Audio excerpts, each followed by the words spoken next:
three things that foresight practitioners can do to enhance efficacy of policymaking. So first thing is really the foresight practitioner needs to be aware of their metaphor or their narrative.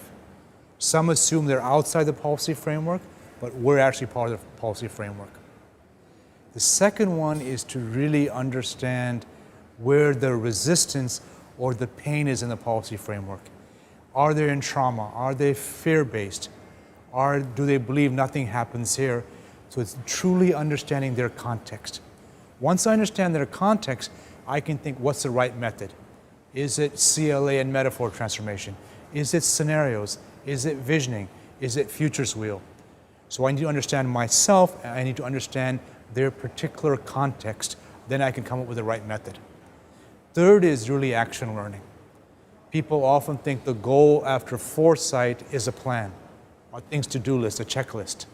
For me, it's really, where is the energy? So you create futures, you create scenarios, and you find out where's the energy, what do you want to do next?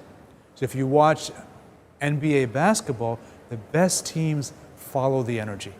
If the energy is there, they go with the ball, they go with the energy. So often we have a pre-scripted view, here's what futures should be, here's what strategy should lead to. No, open space says, get people together, find the energy, that creates the next future. What three things should policymakers do to better integrate it into their job? So there's multiple options here. One is you ensure it's institutional, right? A center for foresight in the Prime Minister's office, etc. That's important because budgets are allocated every year. The weakness of that is it's in a prison. The Prime Minister's office has impact, has power, but then the rules are very confined. So one is institutional, the second is the opposite.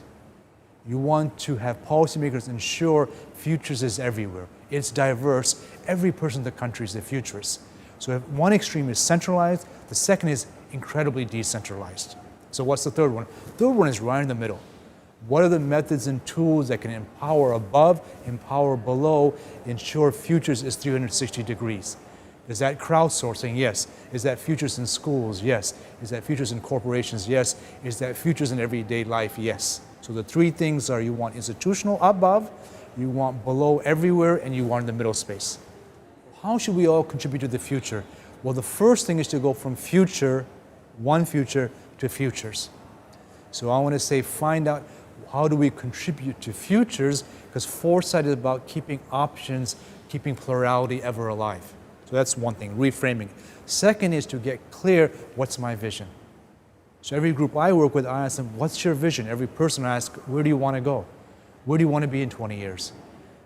Now for that to succeed, I have to have the right narrative. If my vision is I want in 2030 to be very successful in something, but my metaphor is life is like living in a dark cave, how can I succeed? So find the vision, then change the narrative. Once I've done that, then I have to ask, what systemic support do I need in my journey? Do I need friends? Do I need colleagues? Do I need frozen yogurt? Do I need nice places to be? How do I keep my energy sustained? It can't just be about a long-term vision. How do I sustain my physical, mental, spiritual well-being? So those are three things we need.